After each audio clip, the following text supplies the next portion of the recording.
Hello friends, જેમ બે જય માતાજી. કેમ છો બધા? મજામાં? સ્વાગત છે તમારું મારી રસોઈની ચેનલ. ગુલાબ બિસ્કિટ ખાધા છે ક્યારે? બનાવ્યા છે? ચલો આજે આપણે ઘઉંના લોટના ગુલાબ બિસ્કિટ બનાવીએ. બહુ જ મસ્ત લાગશે. રેસીપી જોજો અને ટ્રાય ચોક્કસથી કરજો. ચલો તો રેસીપી સ્ટાર્ટ કરીએ. એના માટે પહેલાં આપણે ઘઉંનો લોટ શેકવાનો છે. જે રીતે તમારે બિસ્કિટ બનાવવા હોય એ રીતે. કશું ઘી કે તેલ કે કશું જ લેવાનું નથી. નોર્મલ ખાલી ઘઉંનો લોટ શેકી લેવાનો. તો મેં લીધો છે ઘઉંનો લોટ. થોડો શેકાય એના પછી આપણે 1 ચમચી જેટલી સોજી એડ કરીશું.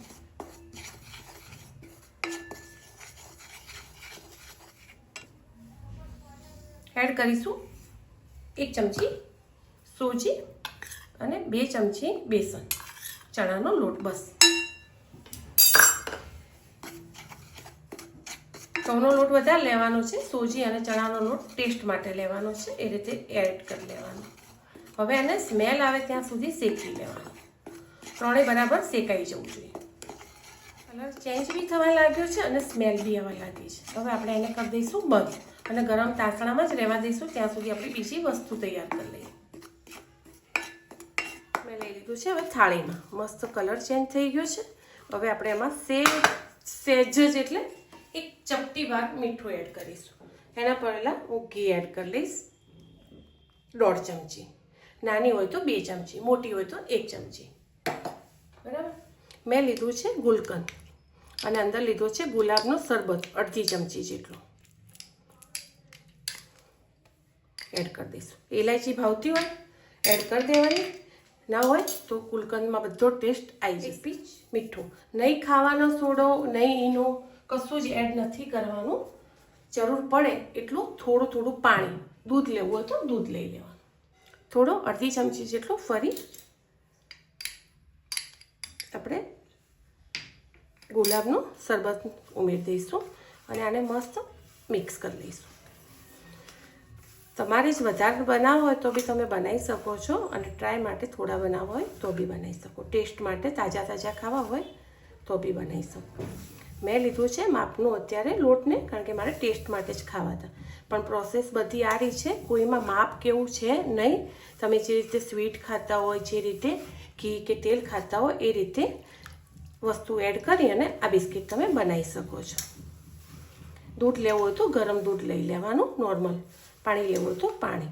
આ રીતે એનો એક ટાઈટ ભાખરી જેવો લોટ બાંધી લઈશું. લોટ બંધાઈ ગયો છે અને 5 થી 7 મિનિટનો રેસ્ટ આપી દઈશું. ઘી કે તેલમાં જે બી તળવા હોય એને સાઈડમાં ગરમ કરવા મૂકી દેવાનું. ઘીવાળો હાથ કરી અને લોટને મસ્ત લીસો કરી લેવાનો. નોર્મલ એની જે રીતના બનાવવા એ રીતના એકલું લઈ અને શેપ આપી દેવો. ચોરસ બનાવો, ગોળ બનાવો, તમને જે રીતની ડિઝાઇન ગમતી હોય એ રીતની ડિઝાઇન કરી લેવાની.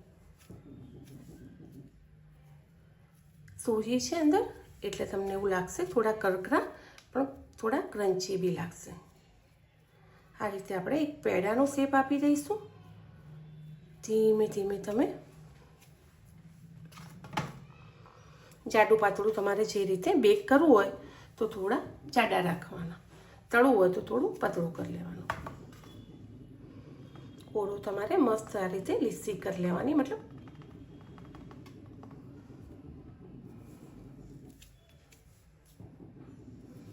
હવે ડિઝાઇન માટે ચમચી છે, ચપ્પુ છે, જે બી ગમે એવી ડિઝાઇન કરી લેવાની.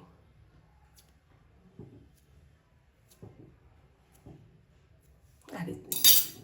બરાબર. એક સરખા કરી લઈશું અને બાજુમાં તેલ ગરમ થાય ત્યાં સુધી પછી આપણે ડાયરેક્ટ તળવા એડ કરી લઈશું. ઘી મૂકો તો બી ચાલે. આ રીતે મસ્ત એને બનાવી લઈશું.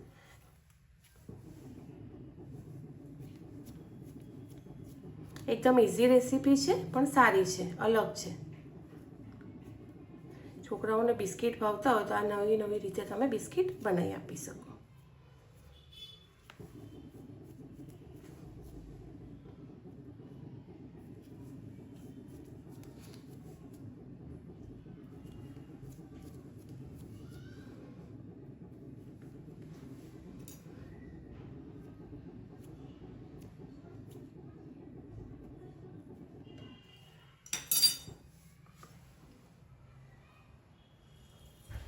નોર્મલ જ તેલ આવવા દેવાનું, બહુ ઓવર તેલ કે ઘી આવવા દેવાનું નથી. એને ધીમા તાપે આપણે તળાવવા દેવાના છે. ચલો એને ફેવરી લઈએ. મસ્ત કલર આવી ગયો છે. એટલો જ ડાર્ક કલર આપણે ઉપર બી લાવવાનો છે.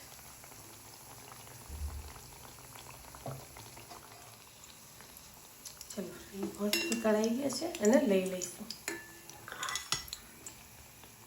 સ્મેલ ગુલાબની બી બહુ મસ્ત આવી રહી છે, જે ગુલકંદ આપણે એડ કર્યું છે, અને શરબતની બી બહુ. શરબત એડ કરો તો ખાંડ નહીં નાખવાની. જો શરબત ના હોય ગુલાબનો તો તમે પત્તી નાખી દેવાની ગુલાબની, અને થોડું ગુલકંદ નાખી દેવાનું. અને ગુલકંદ બી ના હોય તો તમારે ખાલી ઇલાયચી અને ગુલાબની પત્તી એડ કરી દેવાની.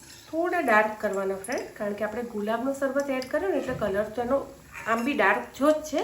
એટલે તળવામાં તમને થોડાક એવું લાગે ને કે ડાર્ક થાય છે તો વાંધો નહીં, સારા લાગશે. કારણ કે આપણે કલર થોડો ઉગળો, મતલબ તમે ગુલાબનો શરબત એડ કરો ને તો થોડો એવો કલર તો થઈ જ જાય છે. જો તો બહુ જ મસ્ત બન્યા છે બિસ્કિટ. બિલકુલ તેલ કે ઘી તમે મૂક્યું છે એ બી નહીં બગડે, અને બિસ્કિટ બી ગુલાબના બહુ જ મસ્ત બન્યા છે. એકવાર આ રીતે ટ્રાય કરજો, તમને ખાવાની મજા આવશે. ગરમ છે નહીં તો હું તોડીને બી તમને અંદરથી બતાવી દેતી. બેક કરવા હોય તો બેક કરો, નહીં તો પછી આ રીતે મારી જેમ તળીને બી તમે કરી શકો છો. જો છે ને મસ્ત.